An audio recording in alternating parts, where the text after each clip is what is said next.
If you have ever felt like life gave you nothing but hard choices and harder roads, then you need to hear what happened to Faith O'Malley in the summer of 1867. Because sometimes the worst moment of your life turns out to be the doorway to everything you ever wanted, but you have got to be brave enough to walk through it. The wind howled across the empty plains of Nebraska territory as Faith clutched her worn leather bag against her chest. Her hands were white with fear and cold. The year was 1867, and the railway station at Kearney stood before her like a lonely outpost in the middle of nowhere. Faith had traveled almost 2,000 miles from Boston. She was 22 years old and had never been beyond the city limits until 3 weeks ago.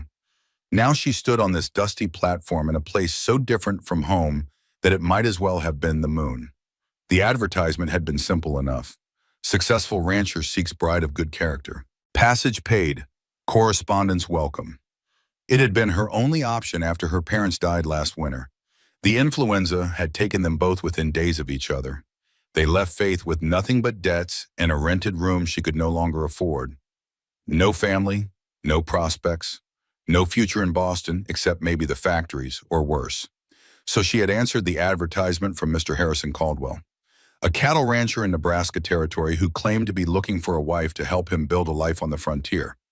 They had exchanged exactly 4 letters. She had sent him a photograph taken 3 years earlier, when times were better. He had sent her facts about his ranch and promises of a good home. And now she was here, at the last stop on the line, in a place called Kearney that looked like it might blow away in the next strong wind.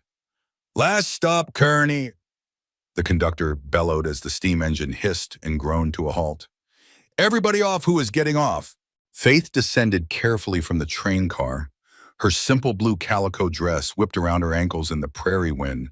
She carried everything she owned in one leather satchel and one small trunk that the porter was now unloading onto the platform.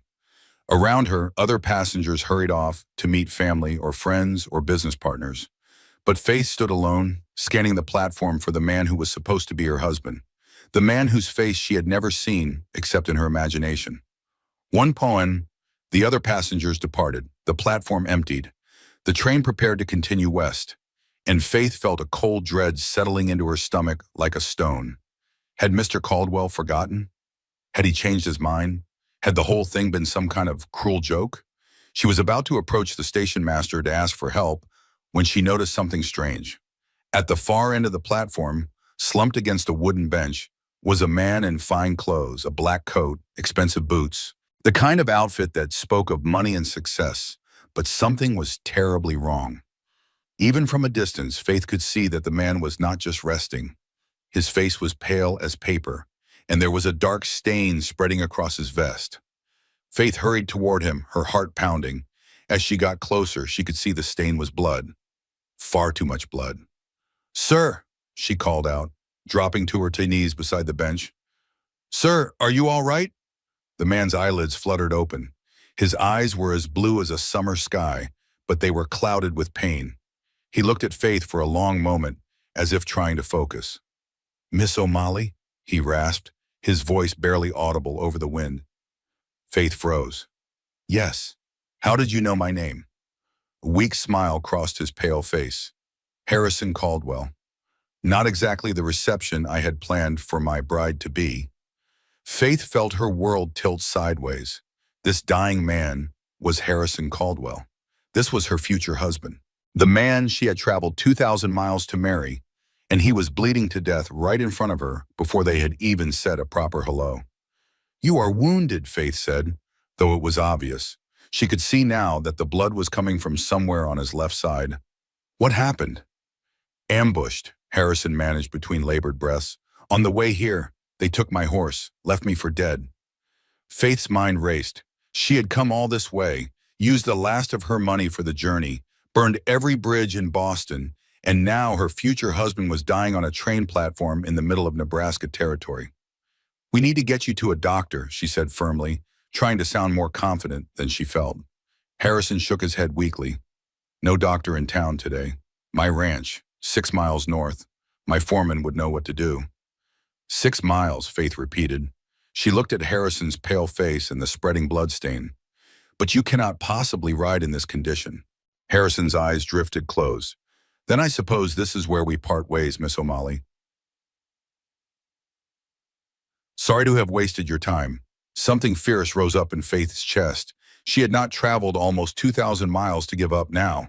She had not left everything behind to turn around at the first obstacle. Mr. Caldwell, she said, her voice stronger than she felt. I did not come all this way to be a widow before I am even a wife. You are coming with me. And that was how Faith O'Malley made the first big decision of her new life. Right there on that platform in Kearney, Nebraska, with a dying stranger and 6 miles of prairie between her and any hope of survival. If you want to know what happened next, stay with me, because this story gets a whole lot more interesting. Now, you might think Faith O'Malley had lost her mind, taking responsibility for a dying man she had never met, in a territory she knew nothing about, with barely any money and no idea how to drive a wagon. But sometimes crazy is just another word for courage, and Faith was about to prove she had more courage than she ever knew. Harrison Caldwell opened his eyes again and stared at Faith like he was seeing a ghost. You do not understand the gravity of the situation, he said weakly. I understand perfectly well, Faith interrupted. She was already pulling off her shawl to press against his wound. Now, can you stand if I help you? Harrison tried to protest, but Faith was not having any of it. With considerable effort and several painful groans from Harrison, she managed to get him upright. He was tall, maybe 6 feet or more, and he towered over her small frame. But Faith positioned herself under his good arm and bore as much of his weight as she could. The station master finally noticed what was happening and came hurrying over. He was an older man with a grizzled beard and suspicious eyes. Miss, what in tarnation are you doing with Mr. Caldwell? He asked. I am taking him home, Faith declared, surprised by how steady her voice sounded. Is there a wagon I can hire? The station master scratched his beard. Old Pete might lend you his cart, but it will cost you. Faith reached into her small purse and pulled out nearly the last of her money. Will this do? Within the hour, Faith found herself doing something she never imagined.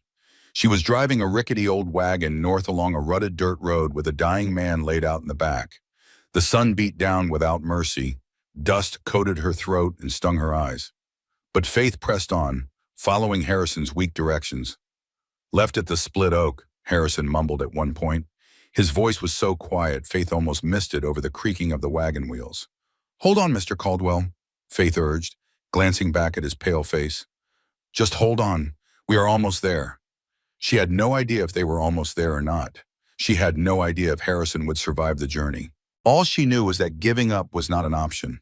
It had never been an option. Not really, not when her parents died. Not when she lost everything. Not when she boarded that train heading west into the unknown. Faith O'Malley had learned one thing in her 22 years. When life knocked you down, you either stayed down or you got back up. There was no in between. As the sun began its descent toward the western horizon, Faith saw something that made her heart lift with hope. A sprawling ranch came into view, not a small homestead like the ones they had passed. This was impressive.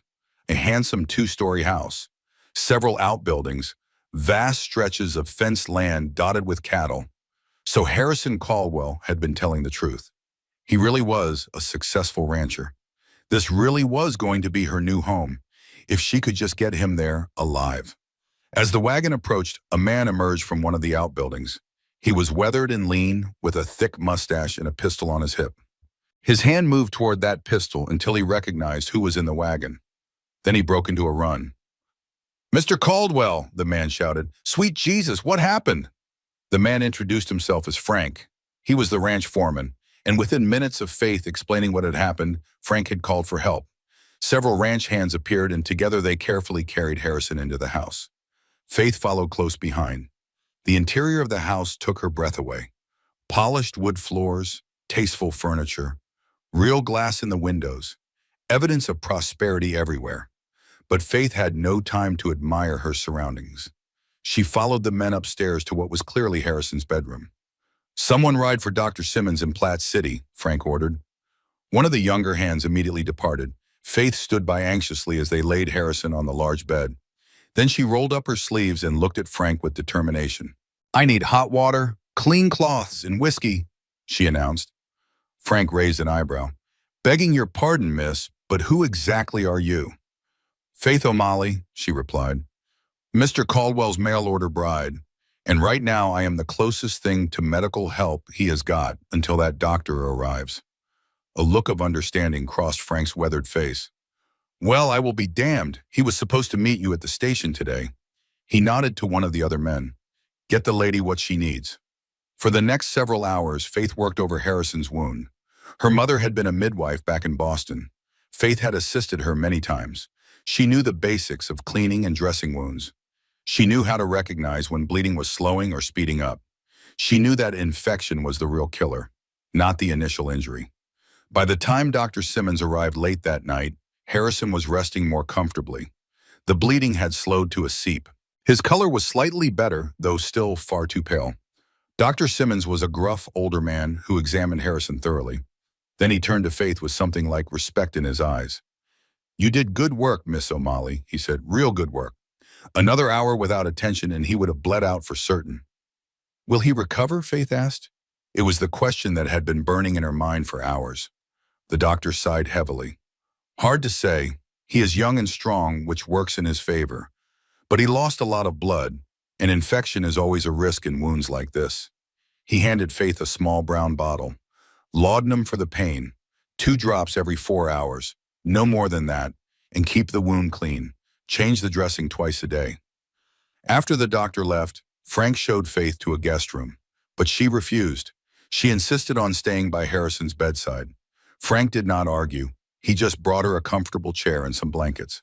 As night deepened over the Nebraska prairie and the ranch grew quiet, Faith found herself studying the face of the man she had come to marry.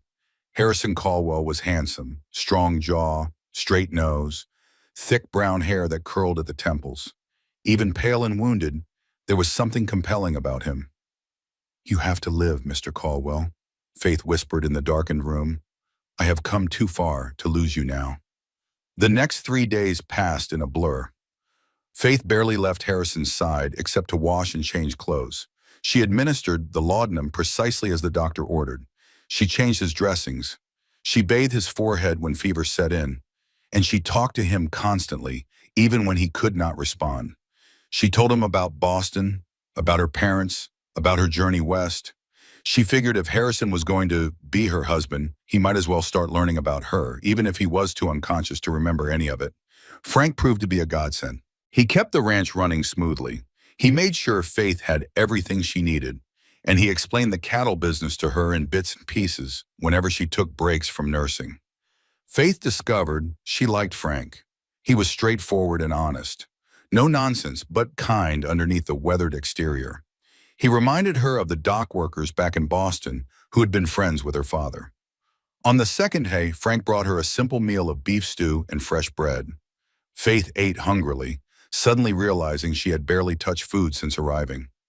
The men are worried, Frank said, sitting across from her in Harrison's room. Harrison was sleeping fitfully. They are wondering what happens if Mr. Caldwell does not pull through. Faith set down her spoon and looked Frank in the eye. He will pull through. I hope you are right, miss, because there are some dangerous men who would be very interested to know that Mr. Caldwell is down and vulnerable right now. Where Faith felt a chill run down her spine from us. What do you mean? Frank hesitated, then seemed to make a decision. There has been trouble brewing for about a year now, with the neighboring ranch to the east, the Blackburn spread. What kind of trouble? Water rights, Frank explained. There is a creek that runs through the eastern part of our land, Silver Creek. It is the only year-round water source for miles. Mr. Caldwell's grandfather homesteaded this land specifically because of that creek. And this Blackburn wants access to it? Wants to own it outright, Frank corrected. He has offered to buy the land. Mr. Caldwell refused. Then Blackburn offered to buy just the water rights. Mr. Caldwell refused again. Said his grandfather built this ranch on that water and no Caldwell would ever sell it. Faith was starting to get a bad feeling. And Blackburn did not take no for an answer? Victor Blackburn does not take no for much of anything, Frank said grimly. He is a dangerous man, Miss O'Malley. Got at least 6 hired guns riding for him, and word in town is that he was behind the attack on Mr. Caldwell. Faith's hands clenched into fists. You mean someone tried to murder Harrison over water rights? This is hard country, miss. Water is more precious than gold out here. Men have killed for less. Before Faith could respond, Harrison stirred on the bed. His eyes fluttered open. For the first time in 3 days, they were clear and focused. Frank? Harrison's voice was raspy but coherent. Frank jumped up and moved to the bedside. Boss, thank God. How are you feeling? Like I got trampled by my own cattle, Harrison managed. His eyes found Faith. You are still here. Where else would I be? Faith replied, trying to hide how relieved she felt to see him conscious. Most women would have run back east by now, Harrison said. He tried to sit up but winced in pain. Faith gently pressed him back down. I am not most women, Mr. Caldwell. A ghost of a smile crossed Harrison's lips. No, I can see that. His expression grew serious as he looked at Frank. How long have I been out? 3 days, boss. Miss O'Malley here saved your life. Got you back to the ranch and patched you up before the doc could even get here. Harrison's blue eyes studied Faith's face. Thank you, he said simply. But there was a weight of meaning in those 2 words. You can thank me by getting better, Faith replied. Now you need to rest. But Harrison was not ready to rest. Frank, what is the situation? Have there been any more incidents? Frank glanced at Faith, then back at Harrison. Word in town is that the Blackburn gang is claiming responsibility for the attack. They are saying it is just the beginning. Harrison's jaw tightened. Blackburn. I should have known. Over the next few days, Harrison's condition improved steadily. The wound was healing cleanly. His strength was returning. And as he recovered, Faith began to learn more about the man she had come to marry. Harrison Caldwell had come west at 18 with nothing but determination and a strong back. He had worked as a ranch hand for 3 years, saving every penny. Then he bought his first small herd with money he had saved and a loan from a Kearney banker who believed in him. 10 years of hard work and smart decisions had turned that modest beginning into one of the largest cattle operations in Nebraska territory. Why did you send for a mail-order bride? Faith asked one evening as they shared supper in his room. Harrison was finally well enough to sit up for meals. Harrison set down his fork and considered the question. Honestly, I wanted someone who did not know me before I had money. Someone who would not be marrying me for the ranch or the success. But you could have found that here, Faith pointed out. A local girl who grew up poor. True, Harrison admitted. But I also wanted someone educated. Someone who could help me build something beyond just a cattle ranch. He looked at her intently. My mother was from Boston. She came west with my father and brought civilization with her. Books, music, education. When she died, something went out of this place. I wanted to bring it back. Faith felt something tighten in her chest. Your letter said your parents had passed. I am sorry. Fever took them when I was 16, Harrison said quietly. Left me to run this place on my own. Frank helped, could not have done it without him. But I have always felt like something was missing. He paused. And now, do you regret your decision?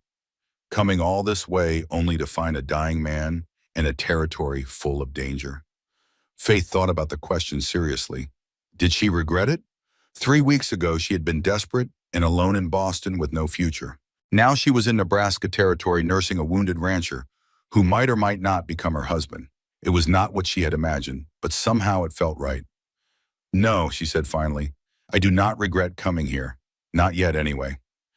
Harrison smiled, and Faith realized it was the first genuine smile she had seen from him. I am glad to hear it, Faith O'Malley. It was the first time he had used her given name. And somehow that small intimacy made Faith's heart beat a little faster. But their peaceful moment was interrupted by a knock on the door. Frank entered, his expression grim. Sorry to disturb you, boss, but we have got riders coming in from the east. 7 of them, moving slow and deliberate like they want to be seen. Harrison's face went hard. Blackburn. That would be my guess, Frank confirmed. Harrison immediately tried to get out of bed. Faith put a hand on his shoulder. You are not healed enough for this. I will not hide in my bedroom while my ranch is threatened, Harrison said firmly. He looked at Frank. Help me get dressed and make sure the men are armed and ready. 10 minutes later, Faith found herself standing on the front porch with Harrison on one side and Frank on the other. Several ranch hands had positioned themselves strategically around the yard, rifles held casually but ready. 7 riders came into view, emerging from the dust like ghosts. They were hard-looking men with guns on their hips and cold eyes. At their center was a tall man with silver threading through his dark hair and beard. He sat his horse like a man who was used to being obeyed. "Caldwell," the man called out as they came to a stop in the yard. "I see you survived our last meeting. Pity." Harrison stepped forward, one hand resting on the porch railing to steady himself. Faith noticed but said nothing. "State your business and be on your way, Blackburn." So this was Victor Blackburn. Faith studied him carefully. He was handsome in a hard, weathered way, maybe 50 years old, expensive clothes, well-fed, a man who had done well for himself and did not care who he hurt to keep doing well. Blackburn's eyes moved to Faith. She felt a chill at the coldness she saw there. "Heard you had a woman living here now, Caldwell." "Mail-order bride is what they are saying in town. Quite a pretty little thing, is she not?" Harrison moved slightly, positioning himself more directly between Faith and Blackburn's line of sight. "My patience is wearing thin, Blackburn. What do you want?" The older man's smirk faded. "I will be direct then. I want Silver Creek. My offer still stands. $5,000 for the land and water rights." "The creek is not for sale," Harrison replied evenly. "Not at any price." Blackburn's jaw tightened. "You are making a mistake. Water is more precious than gold out here, and I will not be denied what my cattle need." "Your cattle would do fine if you had not overgrazed your southern pastures," Harrison countered. "Your poor management is not my problem." For a tense moment, Faith thought Blackburn might order his men to attack right then and there. His hand moved toward his gun, but then he seemed to think better of it. He reined his horse around sharply. "This is not over, Caldwell," Blackburn said coldly. "One way or another, that creek will be mine, and your pretty little bride might want to think about heading back east before things get ugly." As the riders departed, leaving a cloud of dust in their wake, Faith released a breath she had not realized she was holding. Harrison turned to her, his face grim. "I'm sorry you had to witness that," he said. "Is he truly that dangerous?" Faith asked, watching the dust settle. Harrison nodded slowly. "Victor Blackburn does not make idle threats. He has killed men for less than a water dispute." He sighed heavily. "Perhaps it would be best if you returned east, Faith. I can arrange passage, give you money to start over somewhere safe." Faith felt indignation flare in her chest. "Absolutely not." Harrison looked surprised. "But you heard what he said. This situation is dangerous." "I did not nurse you back from the brink of death just to abandon you at the first sign of trouble," Faith said firmly. "If you think I am that kind of person, Mr. Caldwell, then you do not know me at all." Something shifted in Harrison's expression. He reached out and took her hand, his grip warm and strong despite his recent injury. "You are a remarkable woman, Faith O'Malley." The touch of his hand sent an unexpected warmth through Faith's chest. "And you, Harrison Caldwell, are a stubborn man who needs to rest before you tear your stitches." Harrison laughed then. It was a rich, genuine sound that transformed his face from handsome to breathtaking. "Yes, ma'am." That night, as Faith lay in her guest room unable to sleep, she thought about what Frank had told her and what she had witnessed with Blackburn. This situation was dangerous. Men might die. Harrison himself might die, despite surviving his initial wounds. But Faith had not traveled 2,000 miles to turn back now. And as she drifted finally towards sleep, an idea began forming in her mind. A crazy idea, a dangerous idea, but maybe, just maybe, an idea that could save everyone. The next morning, Faith woke with a plan forming in her mind. It was probably foolish. Harrison would likely refuse to even consider it, but Faith had learned something important in her 22 years. Sometimes the best solutions came from people who were too naive to know what was impossible. After checking on Harrison, who was sleeping peacefully, Faith found Frank on the back porch drinking coffee and watching the sunrise. "Morning, Miss O'Malley," Frank said, tipping his hat. "You are up early." "Could not sleep," Faith admitted. "Frank, would you do me a favor? Would you show me the Silver Creek? I would like to see what all the fuss is about." Frank studied her face for a moment, then he nodded slowly. "I suppose that would be all right. Let me saddle a couple of horses." Faith had only ridden a horse once in her life, as a child at a fair. But she was determined to learn. With Frank's patient instruction, she managed to mount one of the gentler mares from the stable. They rode east across the prairie, Frank pointing out various features of the ranch as they went. Silver Creek was indeed impressive, a clear, swift-running stream that cut through the eastern portion of Harrison's land. The water sparkled in the morning sunlight, and Faith could see fish darting in the shallows. Cattle grazed peacefully nearby, coming to drink when they needed. Mr. Caldwell's grandfather homesteaded this land specifically for this creek, Frank explained as they let the horses drink. Built the first cabin right over there. He pointed to a clearing where old foundation stones were still visible. Faith walked along the bank, studying the creek carefully. It was wider in some places and narrower in others. The water flowed strong and steady, clearly fed by a good source upstream. "Frank," she said slowly, "has Harrison ever considered selling water rights to part of the creek? Not ownership of the land, just access to the water." Frank scratched his chin thoughtfully. "Cannot say that has come up. Mr. Caldwell and Blackburn have been at each other's throats for so long, I do not think either of them has considered middle ground." "Would such an arrangement be legal?" Faith pressed. "I suppose it might be," Frank allowed. "There are water rights agreements in other territories. But getting those two to agree on anything would take a miracle." Faith smiled. "My mother always said that faith could move mountains. Perhaps it can bridge creeks as well." When they returned to the ranch, Faith was surprised to find Harrison up and dressed.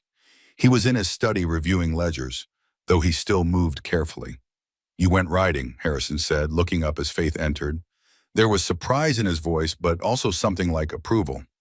"Frank took good care of you?" "He did," Faith confirmed. She hesitated, then decided to plunge ahead.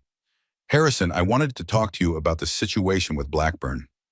Harrison's expression immediately sobered. "Faith, I told you, that is not your concern." "Is it not?" Faith challenged gently. "If I am to be your wife, your concerns are mine as well." The words hung between them.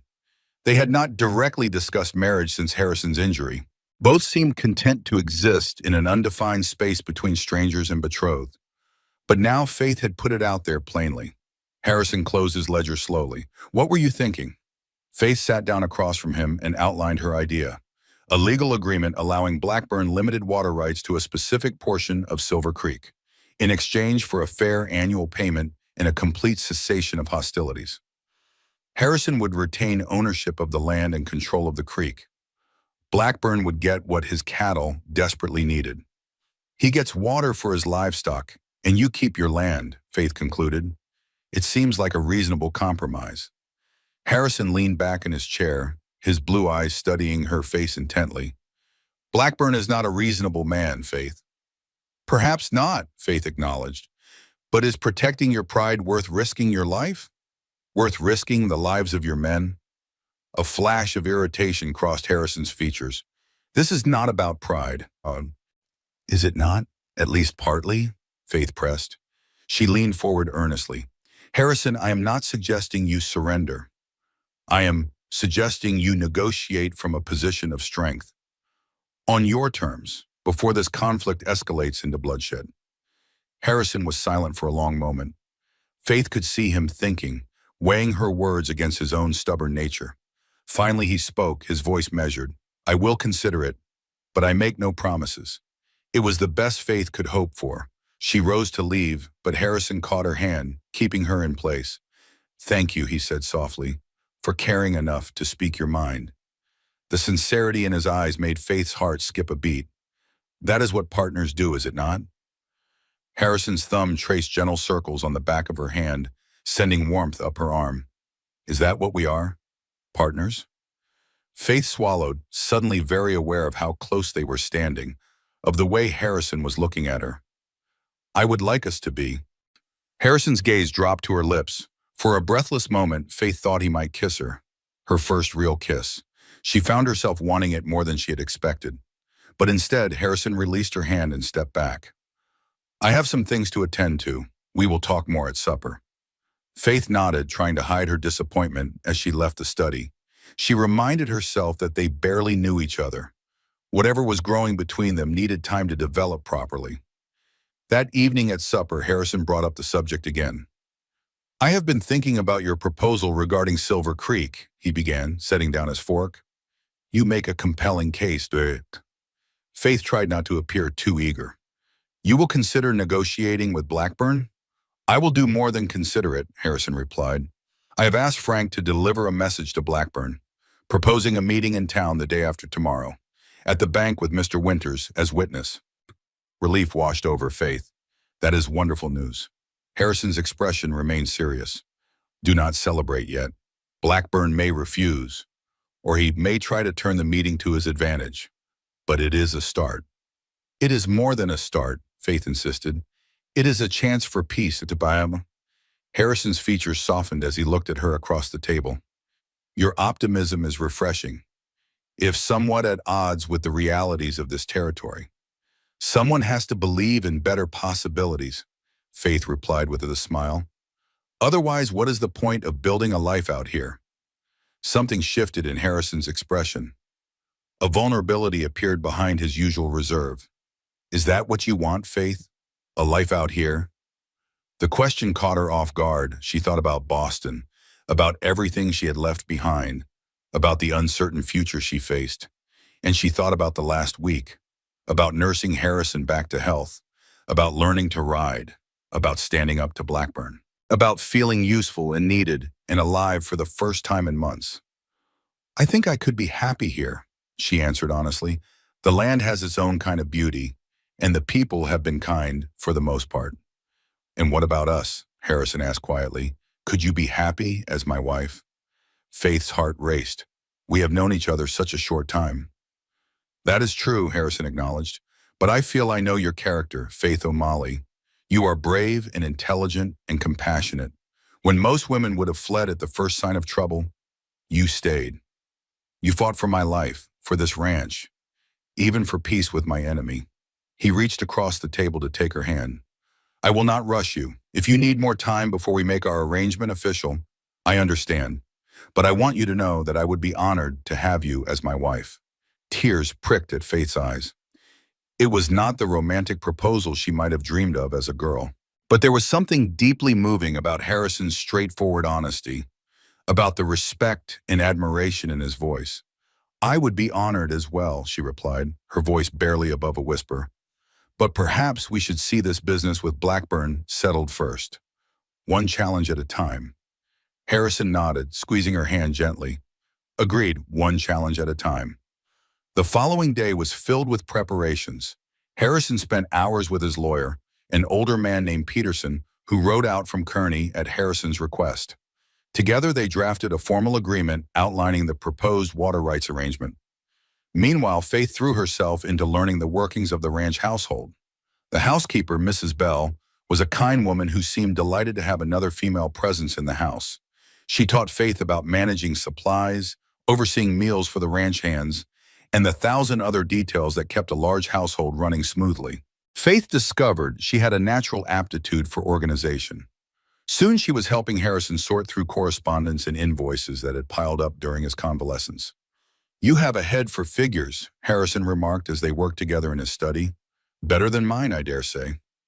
Faith smiled, pleased by the compliment. My father insisted I learn bookkeeping. He said a woman should always understand her family's finances. A wise man, Harrison replied. He paused in his work to look at her seriously. Too many wives are kept ignorant of such matters. Then they find themselves helpless if they are widowed. The comment sobered Faith. It reminded her how close she had come to exactly that fate. Let us ensure that does not happen anytime soon. Harrison's hand covered hers on the desk. I intend to live a good long while, Faith, especially now that I have something to live for, someone to live for. Their eyes met, and Faith felt that now familiar flutter in her chest. Each day brought them closer, built a stronger foundation of mutual respect and growing affection. That night, Faith lay in her guest room thinking about the upcoming meeting with Blackburn. She was nervous. What if her plan failed? What if Blackburn refused to negotiate? What if the whole thing ended in violence? But she also felt a strange sense of purpose. For the first time since her parents died, Faith felt like she was doing something that mattered, something that could make a real difference in people's lives. She just hoped it was enough. The morning of the meeting dawned clear and cool, a welcome break from the summer heat.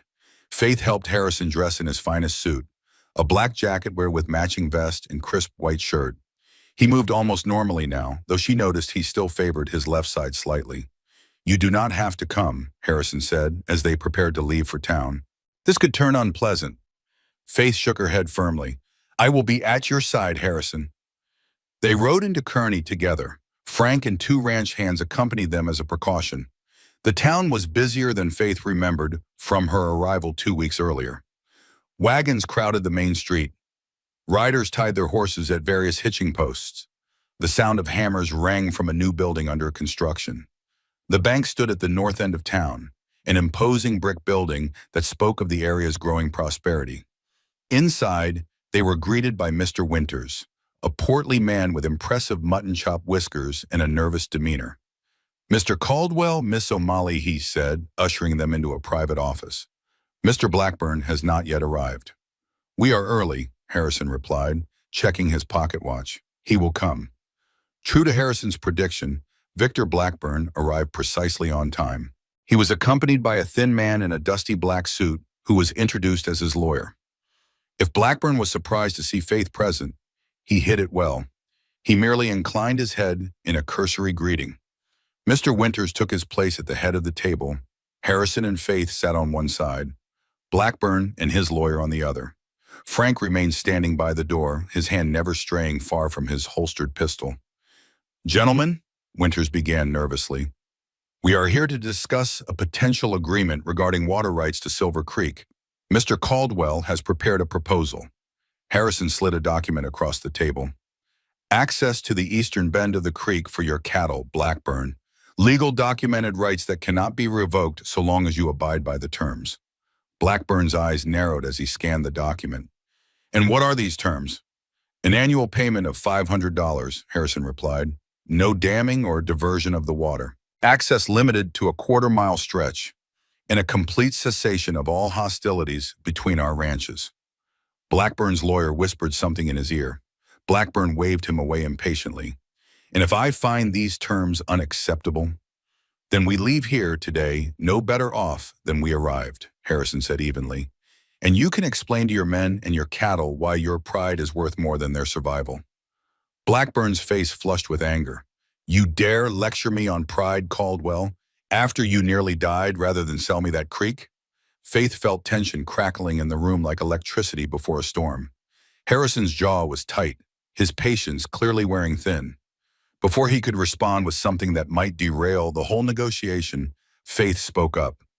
"Gentlemen, if I may," she interjected. Everyone turned to look at her in surprise. Even Harrison seemed taken aback. "Mr. Blackburn," Faith continued calmly, "this agreement represents a compromise that benefits both parties. Your cattle get the water they desperately need. Mr. Caldwell retains his property rights. Surely that is preferable to prolonged conflict that might end with someone dead and the law getting involved." Blackburn studied her for a long moment. His expression was unreadable. "You found yourself a spirited filly, Caldwell," he remarked finally. "I found myself the partner, Blackburn," Harrison corrected coldly, "and you would do well to address her with respect." The older rancher's eyes moved between them, some calculation happening behind his gaze. At last he leaned back in his chair. "500 is too high, 300. 400, Harrison countered immediately, "and we extend the access to a third of a mile." And so the negotiation began in earnest. For nearly 2 hours, the men haggled over details. How much water could be taken? What penalties would apply for violations? How disputes would be resolved? Faith occasionally offered suggestions that helped bridge particularly contentious points. Mr. Winters acted as mediator, his nervousness gradually fading as productive discussion continued. By mid-afternoon, exhaustion showed on all faces, but a deal had been struck. Blackburn would have legal water rights to a specific portion of Silver Creek. He would pay $400 annually.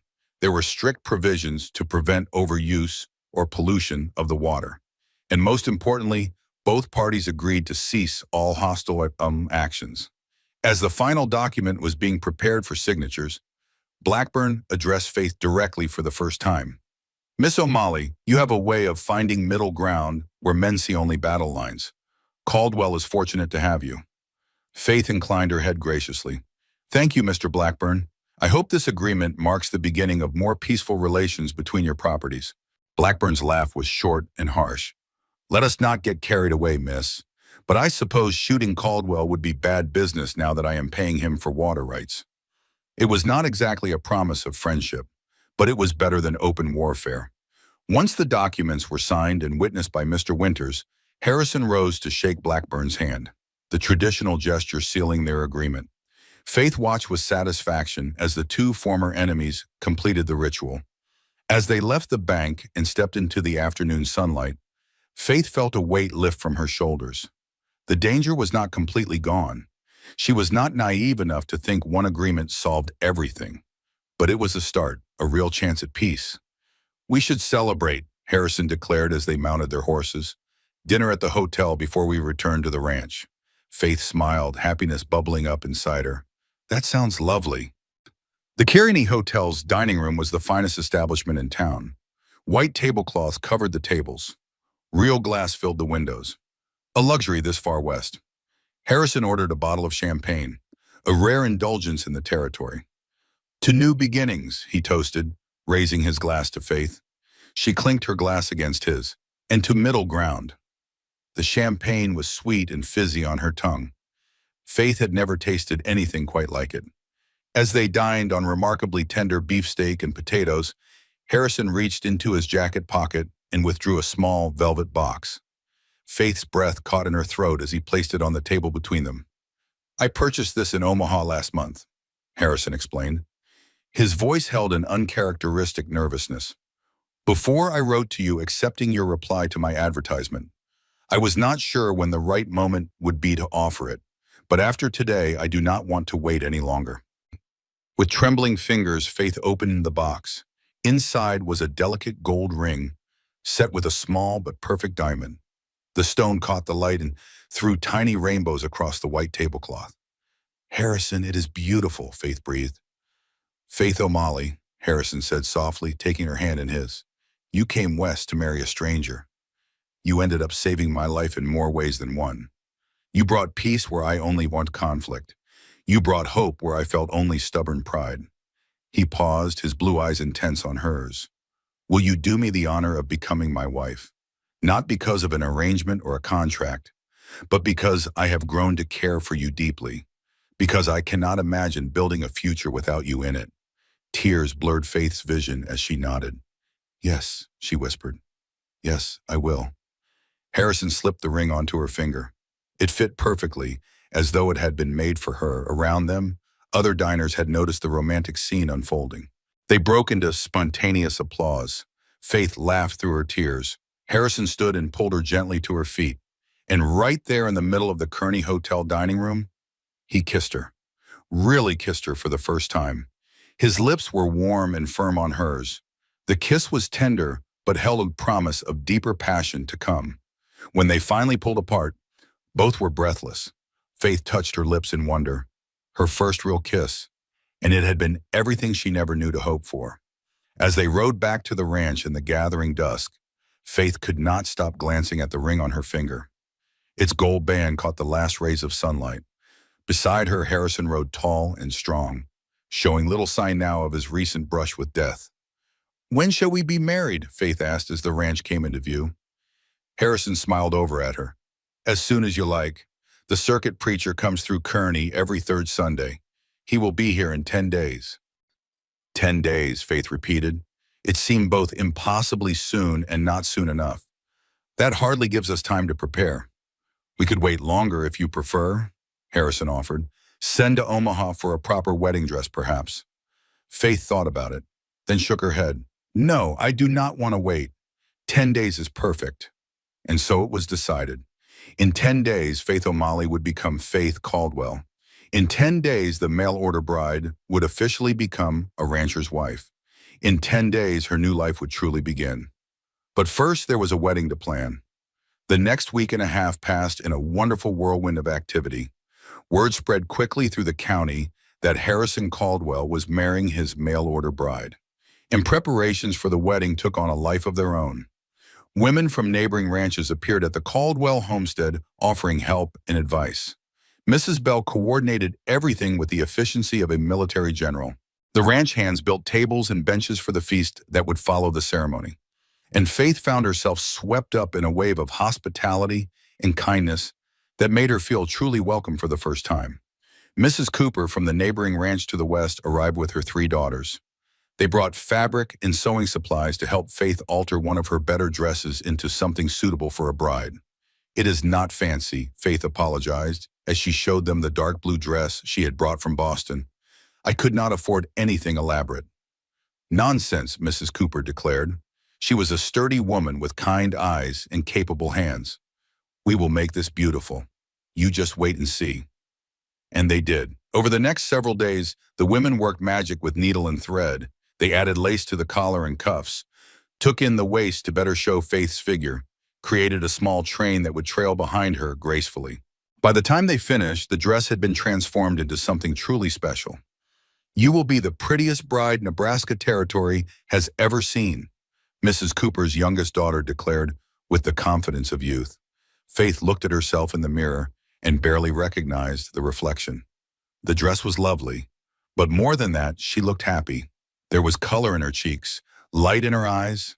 She looked like a woman embarking on an adventure rather than simply escaping poverty. Meanwhile, the men prepared the ranch for the celebration. Frank directed the construction of an arbor near the large oak tree where the ceremony would take place. They decorated it with wildflowers from the prairie, set up rows of benches for guests, created a space for the preacher to stand. Harrison threw himself into the preparations with enthusiasm that surprised Faith. She had worried he might see the wedding as just another business arrangement. But he clearly wanted it to be special. He ordered supplies from Omaha, made sure there would be plenty of food and drink, even hired a fiddle player from town to provide music. "You are going to considerable expense," Faith observed one evening as they reviewed the plans together. "You are worth it," Harrison replied simply. Then he grinned. "Besides, I want the whole county to see what a remarkable woman I am marrying. Let them all be jealous." Faith laughed and swatted his arm playfully. Their relationship had grown more comfortable over the past week, more affectionate. Harrison had taken to kissing her goodnight before she retired to her guest room. Chaste kisses that nevertheless left Faith longing for more. She found herself counting the days until the wedding, until they would truly be husband and wife in every sense. On the 5th day before the wedding, a surprising gift arrived. A wagon pulled up to the ranch house driven by one of Blackburn's hands. The young man climbed down and carefully unloaded a large wooden crate. "Mr. Blackburn sends his congratulations," the hand said, handing Harrison an envelope, "and his best wishes for your marriage."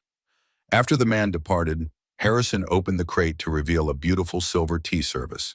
Teapot, sugar bowl, creamer, and tray, all polished to a high shine. Faith stared at it in amazement. "Victor Blackburn sent us a wedding gift?" Harrison pulled out the note from the envelope and read it aloud. "Caldwell, you have yourself a smart woman. Take good care of her, maybe she can teach you some sense. Blackburn." It was gruffly worded and hardly romantic, but coming from a man who had tried to have Harrison killed just weeks earlier, it was remarkable. "Wonders never cease," Harrison remarked, shaking his head. As the wedding day approached, Faith found herself experiencing all the normal bridal nervousness. Would she be a good wife? Could she truly adapt to ranch life permanently? What would their marriage be like once the excitement of the wedding faded? The evening before the ceremony, Faith sat on the front porch watching the sunset. The Nebraska sky was putting on a spectacular show. Streaks of orange and purple stretched across the horizon. Harrison joined her, settling into the rocking chair beside hers. "Nervous?" he asked gently. "A little," Faith admitted. "It all seems to be happening so quickly." "We can still postpone if you have doubts." Faith shook her head. "No doubts, just normal bridal jitters, I suppose." She turned to face him fully. "Harrison, there is something I have been meaning to ask you." "Anything," he replied. "Why did you really send for a mail-order bride?" Faith asked. "You told me you wanted someone educated who did not know you before you had money. But I think there is more to it than that. You are young and successful and handsome. There must have been women in the territory who would have been eager to marry you." Harrison was quiet for a moment, his gaze fixed on the colorful horizon.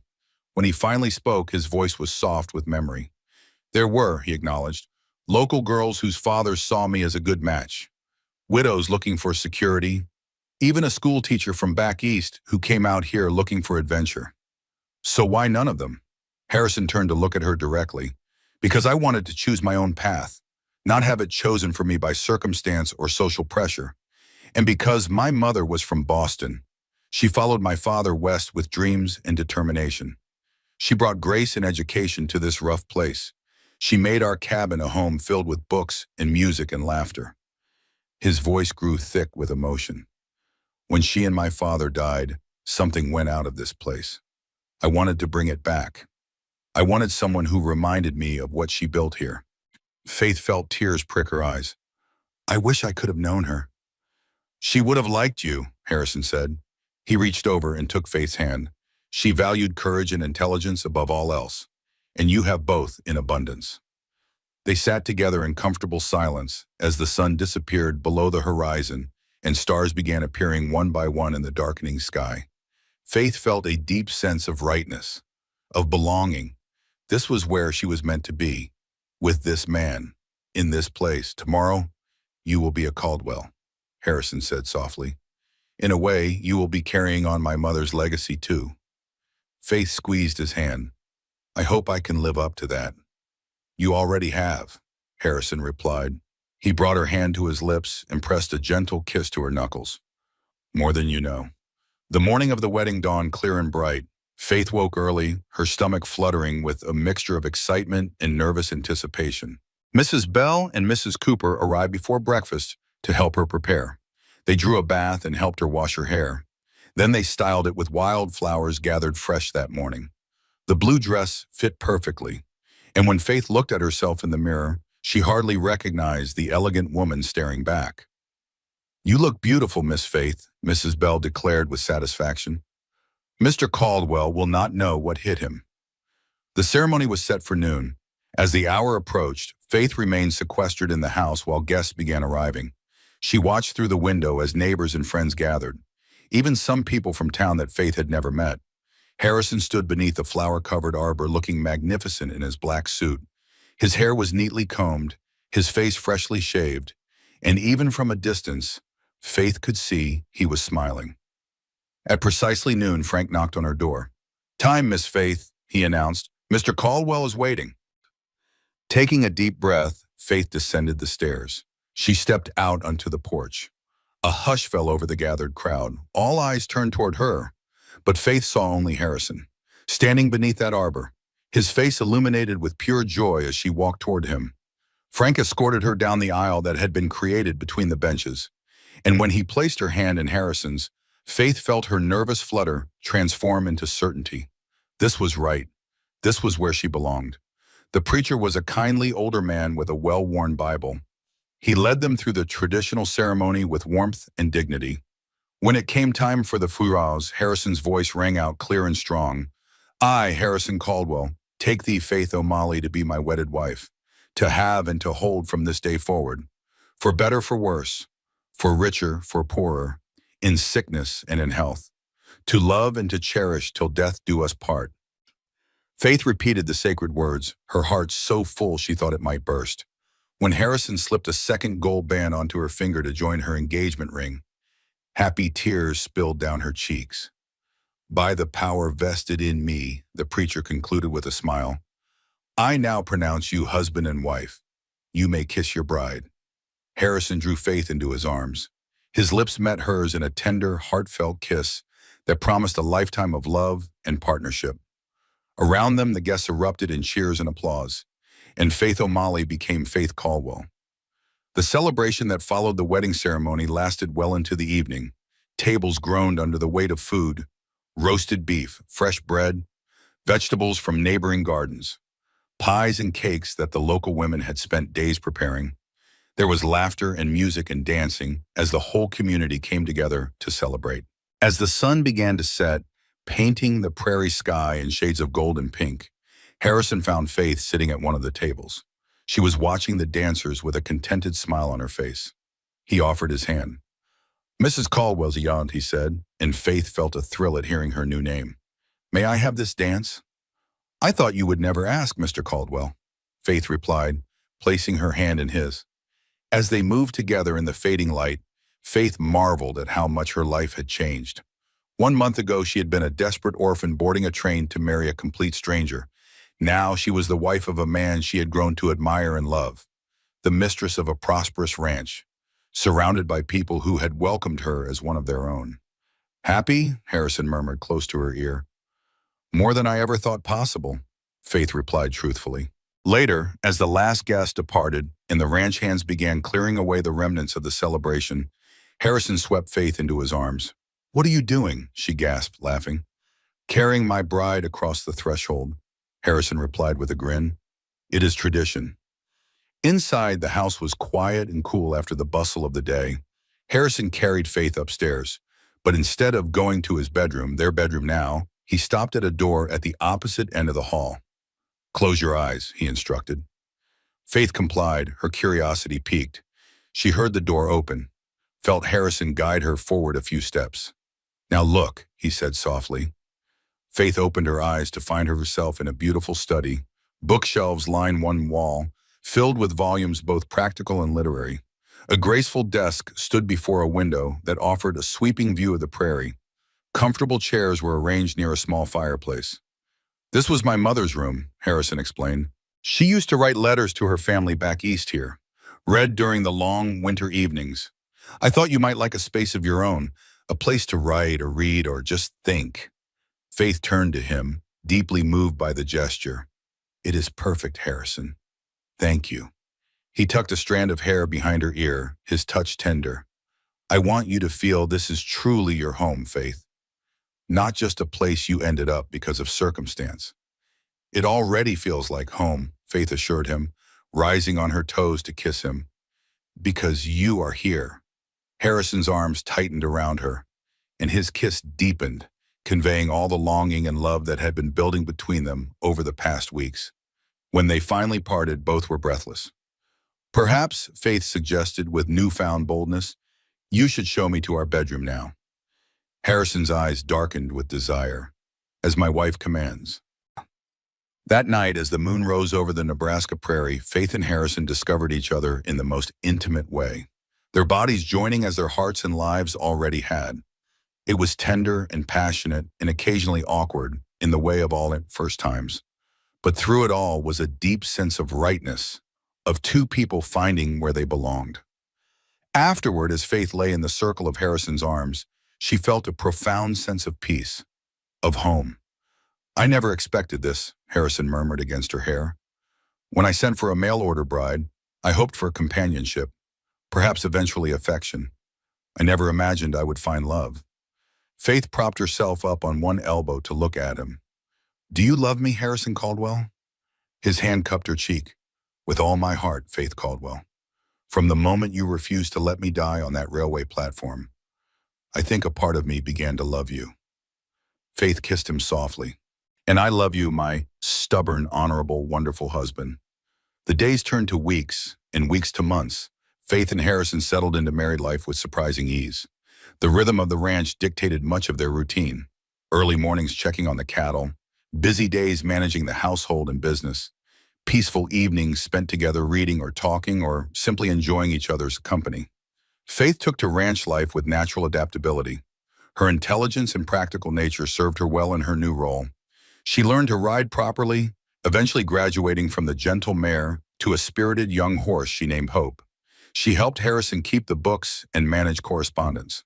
She organized the household with efficiency that impressed even the experienced Mrs. Bell. By the time autumn painted the prairie in golds and russets, Faith had fully established herself as mistress of the Caldwell Ranch. The neighboring women treated her as an equal. The ranch hands respected her, and Harrison consulted her on every major decision. Their agreement with Victor Blackburn held strong. The older rancher paid his annual fee on time, kept to the agreed-upon boundaries for water access. And while he would never be friendly, he nodded civil greetings when they encountered each other in town. As winter approached, bringing with it the first snowfall, Faith made a discovery that filled her with both joy and trepidation. She had been feeling unwell in the mornings for several days. At first she thought it might be something she ate, But when the pattern continued, she consulted with Mrs. Bell. The older woman's knowing smile confirmed what Faith had begun to suspect. "You are expecting, dear," Mrs. Bell said gently. "I would wager you are about 6 or 7 weeks along." Faith placed a hand on her still flat stomach, wonder filling her. A baby. She and Harrison were going to have a baby. That evening, as they sat before the fire in the parlor, Faith gathered her courage to share the news. "Harrison," she began, setting aside her sewing, "I have something to tell you." He looked up from the newspaper he had been reading, immediately alert to the seriousness in her tone. "What is it? Are you unwell?" Faith took his hand and placed it gently on her stomach. "Not unwell, just expecting." Harrison's eyes widened as the understanding dawned. "A baby? We are going to have a baby?" At Faith's nod, his face broke into a smile of such pure happiness that it brought tears to her eyes. He gathered her into his arms, holding her as though she were made of the most delicate glass. "When?" he asked, his voice thick with emotion. "Mrs. Bell thinks late spring, perhaps May." "A baby," Harrison repeated, as if testing the reality of the words. He pulled back to look at Faith's face. "You have given me everything I never knew I wanted.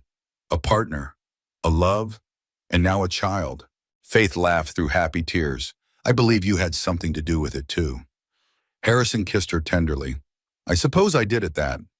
The winter of 1867 to 68 proved harsh. Blizzards swept across the plains.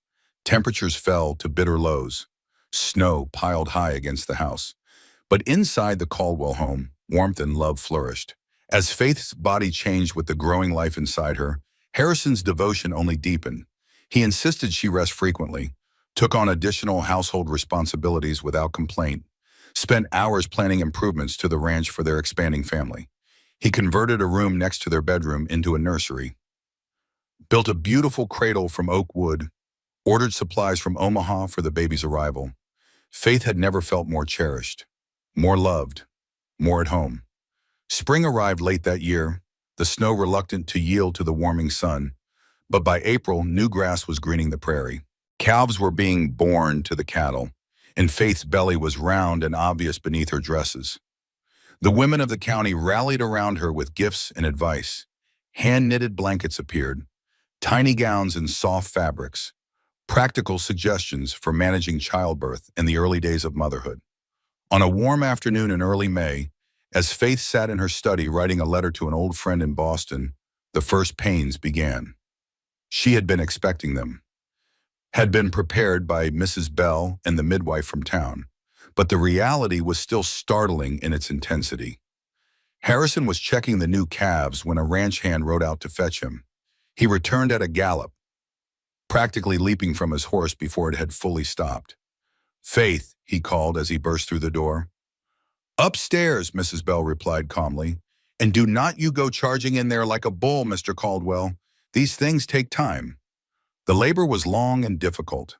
Faith endured the pain with quiet determination, the same strength she had shown in all challenges since arriving in Nebraska.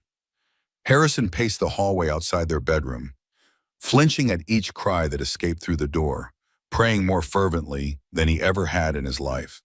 As twilight settled over the prairie, a new sound filled the Caldwell home, the lusty cry of a newborn. Minutes later, Mrs. Bell opened the bedroom door, her face weary but beaming. "You have a son, Mr. Caldwell," she announced, "a fine, healthy boy." Harrison entered the bedroom on unsteady legs. Faith lay propped against pillows, her face pale and drawn with exhaustion but radiant with joy. In her arms was a small bundle wrapped in one of the knitted blankets. "Come meet your son," Faith invited softly. Harrison approached with reverence, gazing down at the tiny red face of his child. The baby had a shock of dark hair, and when he briefly opened his eyes, they were deep blue. "He is perfect," Harrison whispered, "just like his mother." Faith smiled tiredly. "I thought we might name him Edward, after my father." "Edward Harrison Caldwell," Harrison said, testing the name. He nodded, too overcome to speak more. Gently, he took the baby from Faith's arms, cradling him with instinctive care. "Welcome to the world, Edward," he murmured. "You are so very loved." And in that moment, the transformation was complete. Faith O'Malley, the desperate orphan from Boston, had truly become Faith Caldwell. Wife, mother, the heart of a family being built on the Nebraska prairie. The years that followed brought both challenges and blessings to the Caldwell family. The ranch prospered under Harrison's management and Faith's careful oversight of the accounts. Edward grew into a sturdy, curious boy with his father's features and his mother's quick mind. And in the spring of 1870, the family welcomed a daughter. They named her Margaret Rose after Harrison's mother. Faith's transformation from Boston orphan to Nebraska rancher's wife was complete. The skills that had seemed useless in her previous life proved invaluable here. Her education allowed her to teach Edward his letters and numbers. Her organizational abilities kept the growing household running smoothly. Her social graces helped forge stronger bonds with neighboring families. By 1873, Faith felt truly rooted in this place. The prairie no longer seemed harsh and empty. Instead, she saw beauty in its endless horizons, strength in its resilience, promise in its vastness. That spring brought another addition to the family. A second son they named James. With 3 young children, the Caldwell home was constantly filled with noise and laughter. Faith sometimes felt overwhelmed by the demands of motherhood. But Harrison was a devoted father who helped with everything from changing nappies to reading bedtime stories. "You are better at this than I expected," Faith teased one evening as she watched Harrison rock baby James to sleep. "I had good teachers," Harrison replied, nodding toward where Edward and Margaret were playing with wooden blocks on the floor. "These 3 have taught me everything I know about patience and love." Life was not without its difficulties. There were harsh winters that tested everyone's endurance, dry summers that threatened the cattle, economic uncertainties that required careful management.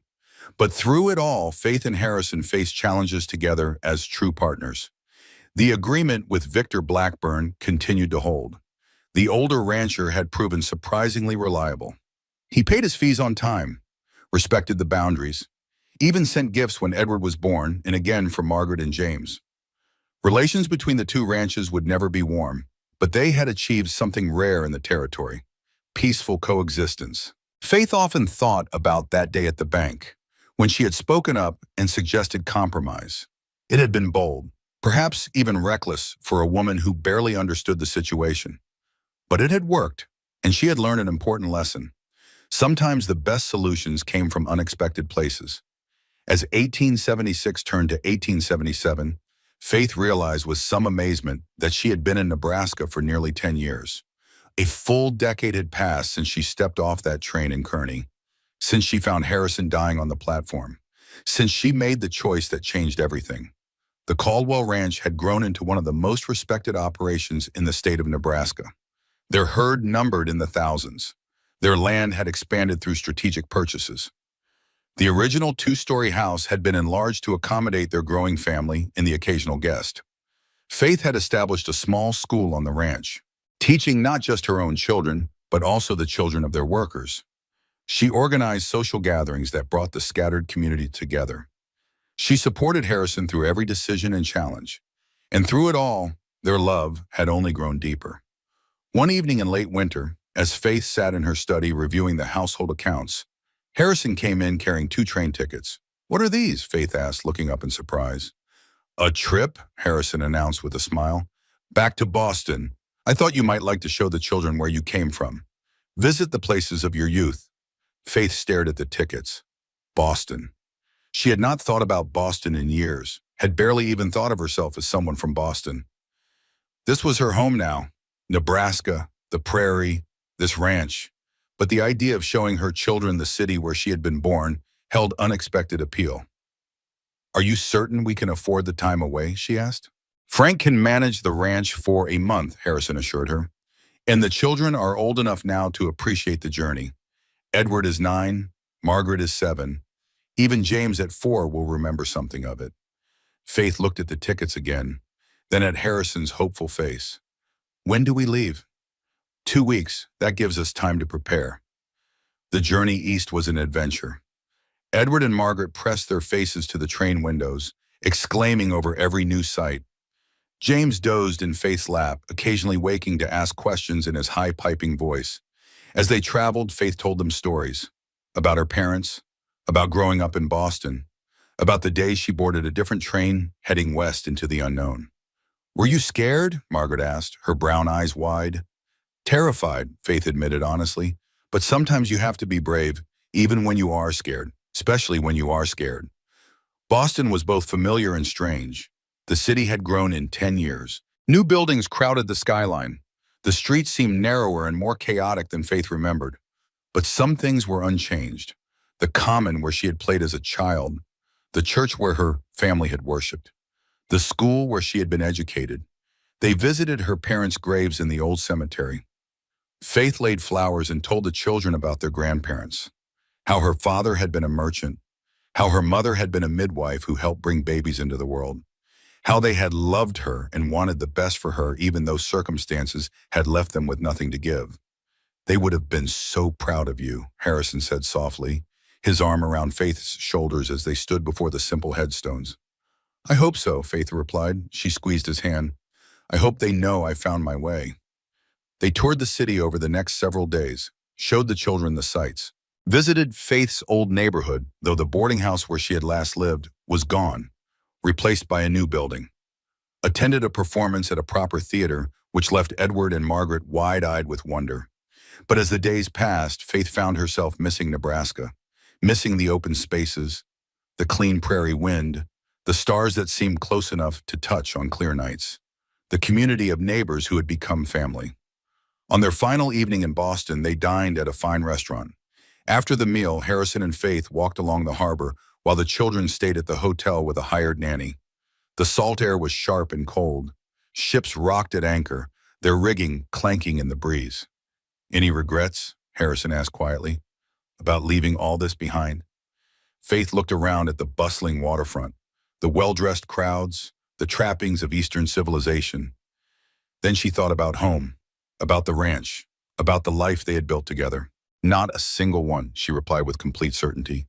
"That train I boarded 10 years ago did not just take me west, Harrison. It took me home." Harrison's arms slipped around her waist, drawing her close. "And to think it all began because a mail-order bride found a dying cowboy at a station and refused to let him go." Faith leaned into his embrace, remembering that fateful day with perfect clarity, finding Harrison pale and bleeding, making the split-second decision that she would not give up, would not turn back, would see this through no matter what. "You are coming with me," she had told him, determined and terrified, but unwilling to abandon him to his fate. It had been the first decisive act of her new life, the moment when Faith O'Malley began discovering her own strength. "It was the best decision I ever made," Faith said now, "taking you home." They stood together watching ships move in the harbor, and Faith thought about all the journeys people made, some by choice, some by necessity, all hoping to find something better on the other side. Her journey had brought her everything she never knew to want: a husband who was her true partner, children who filled her days with purpose and joy, a home where she belonged completely, a life that mattered. As they turned to walk back to the hotel, Faith felt profound gratitude for every twist of fate that had brought her to this point, for her parents' deaths that had forced her west, for the advertisement she had answered, for arriving at the exact moment when Harrison needed help, for having the courage to step forward rather than step back. "Ready to go home?" Harrison asked as they reached the hotel entrance. Faith smiled up at him. "I have been ready since the day I arrived. Then tomorrow we start back west, to Nebraska, to the ranch, to our real life." Their real life. Yes, that was exactly what waited for them. Not some fairy tale or romantic fantasy, but something better. Something real and lasting. A life they had built together through hard work and love and determination. The next day they boarded the train that would carry them westward, back across the vast heartland of America, back to the place that had become home in the deepest sense of the word. As the eastern cities gave way to farmland and then to open prairie, Faith felt her spirit lift. The children pressed against the windows, excitedly pointing out cattle and distant homesteads. Harrison sat beside her, his hand warm in hers. "Tell us the story again," Edward begged, "about how you and Papa met." Faith smiled and began the familiar tale, how she had traveled west to marry a stranger, how she had found that stranger dying at a train station, how she had refused to give up even when everything seemed hopeless. "You were brave," Margaret said admiringly when Faith finished.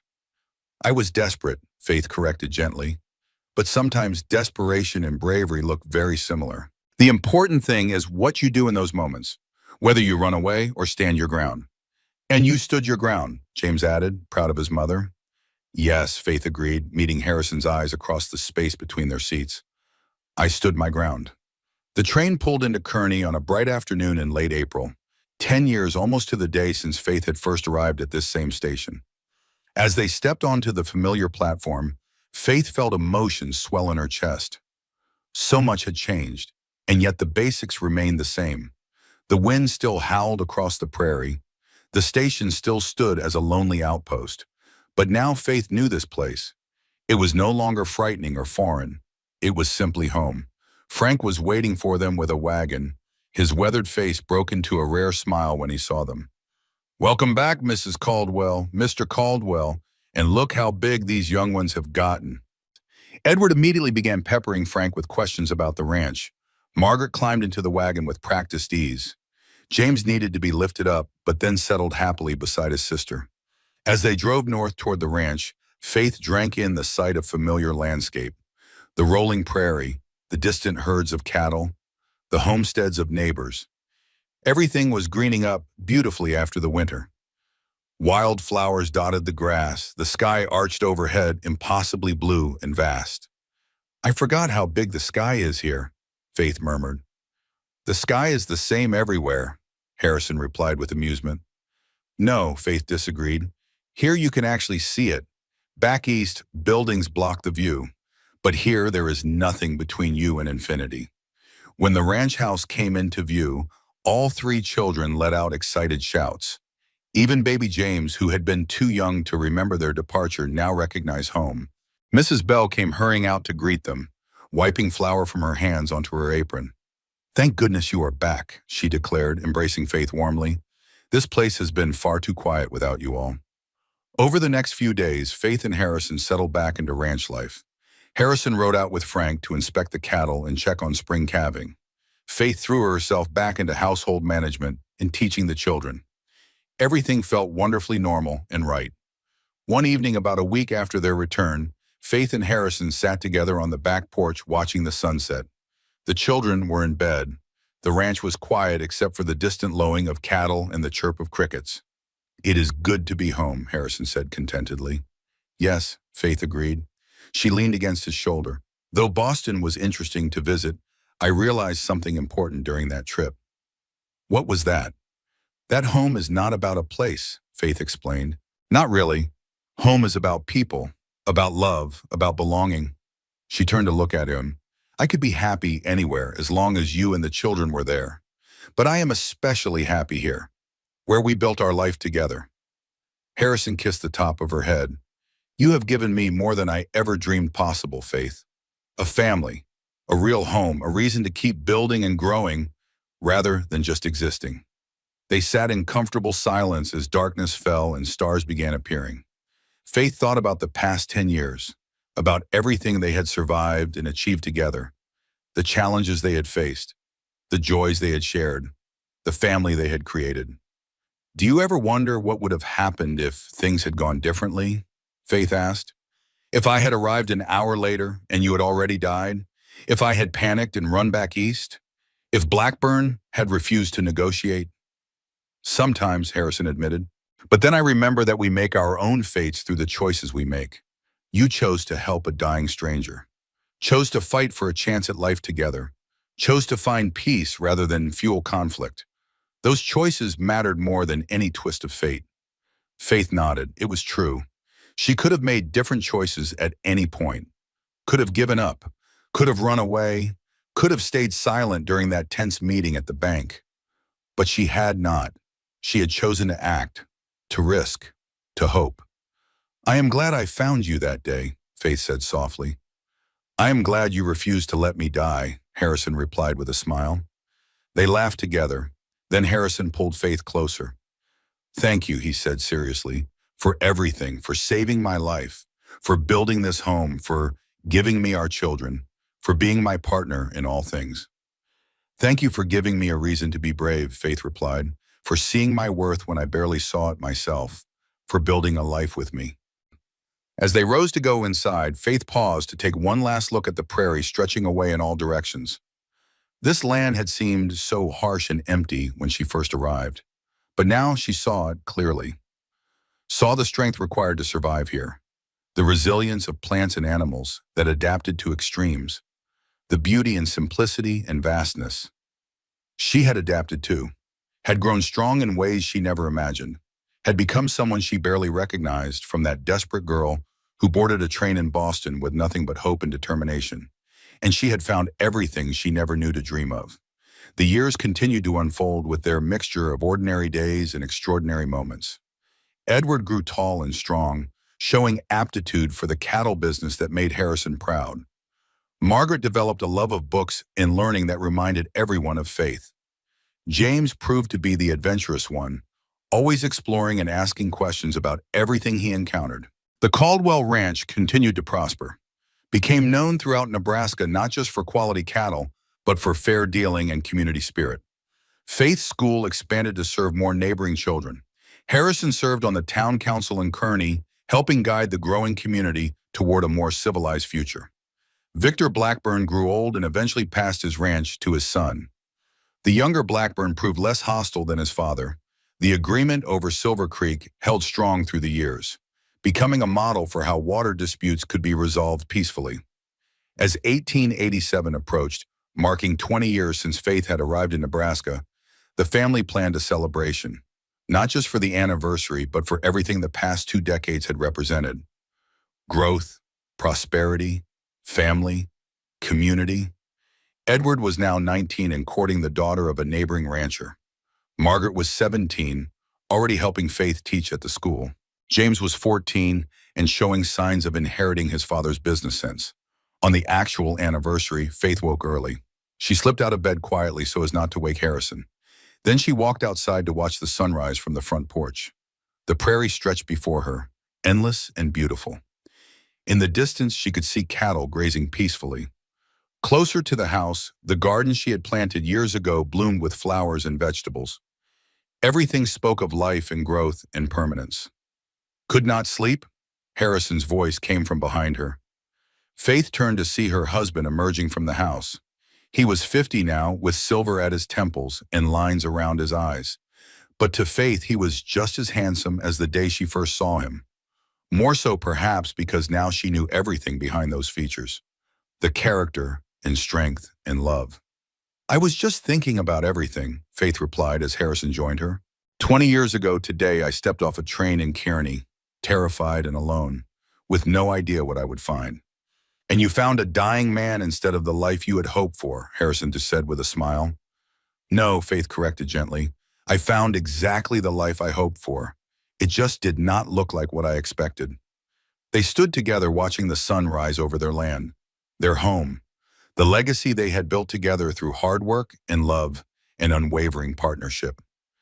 Do you have any regrets? Harrison asked. Is there anything you would change if you could? Faith thought seriously about the question. She thought about all the hardships, the dangerous moments, the times she had been frightened or overwhelmed. But then she thought about everything those challenges had brought, the strength she had discovered, the family she had built, the difference she had made. Not a single thing, she said firmly. Every difficult moment led to something beautiful. Every challenge made us stronger. I would not change any of it. Harrison put his arm around her waist. I love you, Faith Caldwell. More today than yesterday. More tomorrow than today. You are the best decision I ever made.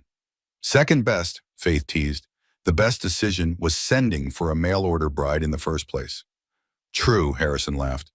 Though I think you made the better bargain in that arrangement. I think we both made out very well, Faith replied. As the sun climbed higher, painting the prairie gold and green, their children began emerging from the house. Edward first, then Margaret, then James. All of them grown or nearly grown now.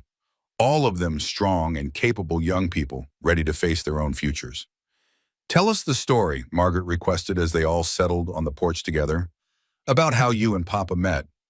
It was a family tradition now, the story of the mail-order bride and the dying cowboy. Faith had told it hundreds of times, but it never got old, never lost its power. So Faith told the story once more, about desperate circumstances leading to brave choices, about finding a dying man at a train station and refusing to give up, about the long ride to the ranch, about nursing Harrison back to health, about facing down Victor Blackburn, about negotiating peace, about building a life and a family against all odds. The moral of the story, Faith concluded, looking at each of her children in turn, is that sometimes the worst moments of your life are actually doorways to your best life. But you have to be brave enough to walk through. You have to be willing to take risks, to stand your ground when everything tells you to run, to choose hope over fear, and to recognize a good thing when you find it, Harrison added, smiling at Faith, even if it comes in an unexpected package. Later that day, as the family celebrated with neighbors and friends, Faith found herself thinking about all the women who had made similar journeys, mail-order brides who traveled west into the unknown. Some had found happiness as she had. Others had found only hardship and sorrow. There was no way to know which it would be when you boarded that train. But Faith had learned something important. Happiness was not just about circumstances. It was about choices, about how you responded when life threw challenges at you, about whether you ran from difficulty or faced it head on. She had chosen to save Harrison instead of abandoning him, had chosen to learn and adapt instead of mourning what she had lost, had chosen to find solutions instead of accepting conflict, had chosen love over fear again and again. Those choices had made all the difference. As the sun set on their anniversary celebration, Faith stood once more on the porch, looking out at the land that had become home. Harrison joined her, and together they watched their children laughing with friends, watched the community they had helped build, enjoying the fruits of peace and prosperity. "Thank you," Faith said softly, "for answering my letter all those years ago, for sending that train ticket, for giving me a chance at a new life." "Thank you for coming," Harrison replied, "for being brave enough to answer a stranger's advertisement, for staying when things got hard, for building this with me." Faith leaned against him, feeling perfectly content. "Where you are, that is home, the prairie, the ranch. None of it would mean anything without you and our children." "I was just thinking the same thing," Harrison murmured. And so the story of Faith and Harrison Caldwell became part of family legend, told and retold through generations. A reminder that sometimes the greatest adventures begin with the simplest choice, that love can grow in the most unlikely circumstances. That courage is not the absence of fear, but the decision to move forward despite it. Faith O'Malley had boarded a train heading west with nothing but desperation and hope.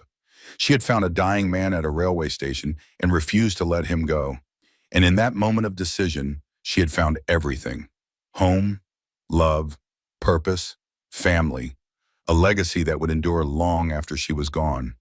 The mail-order bride who refused to be a widow had built something that would last for generations. And every time someone in the family faced a difficult choice, they remembered her story. Remembered that courage and love and determination could overcome any obstacle. That was the true legacy of Faith Caldwell. Not just the ranch or the family, but the example of what one woman could accomplish when she chose bravery over fear, hope over despair, love over loneliness. And that legacy would endure forever.